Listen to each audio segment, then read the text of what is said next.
Next museum है 1857 India's first war of independence. 1857 की क्रांति के बारे में आपने जरूर सुना होगा, जिसमें झांसी की रानी लक्ष्मीबाई की बहुत महत्वपूर्ण भागीदारी रही। इसे सिपाही विद्रोह भी कहा जाता है। 10 मई 1857 को मेरठ से शुरू हुआ और तेजी से पूरे उत्तर भारत में फैल गया। ये विद्रोह ब्रिटिश ईस्ट इंडिया कंपनी के खिलाफ किया गया था। इस विद्रोह में कई महत्वपूर्ण लोगों ने भागीदारी ली थी, जैसे कि बहादुर शाह जफर, रानी लक्ष्मीबाई, बेगम हजरत महल, नाना साहब, तात्या टोपे और मंगल पांडे। इन्होंने बैरकपुर में विद्रोह की शुरुआत की और इस विद्रोह के प्रमुख स्थान थे मेरठ, दिल्ली, आगरा, कानपुर, लखनऊ, झांसी। इस विद्रोह के कई कारण थे, जिसमें से एक था एनफील्ड राइफल में गाय और सुअर की चर्बी से बना कारतूसों का प्रयोग किया जाना, जिसे बंदूक में लोड करने से पहले मुंह से काटना पड़ता था।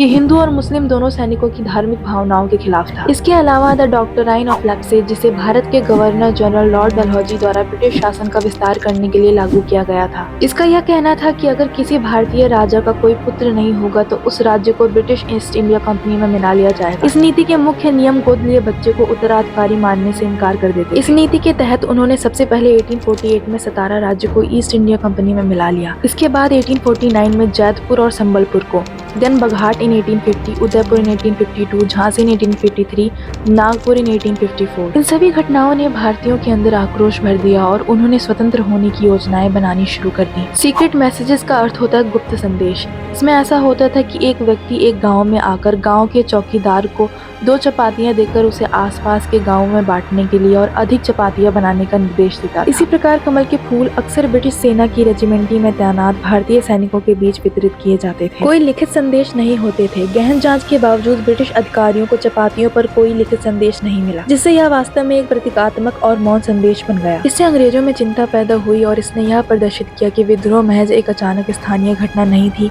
बल्कि एक संगठित साजिश थी। इस संदेश से उत्तरी भारत के तमाम हिस्से आपस में जुड़ गए। इस विद्रोह में अलग अलग हथियारों का इस्तेमाल किया गया था, जिन्हें आज भी इस म्यूजियम में देखा जा सकता है।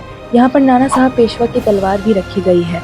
इसके अलावा उस समय के तीर धनुष, 1857 के न्यूज़पेपर एंड बहादुर शाह जफर का पाउडर हॉर्न भी देखा जा सकता है।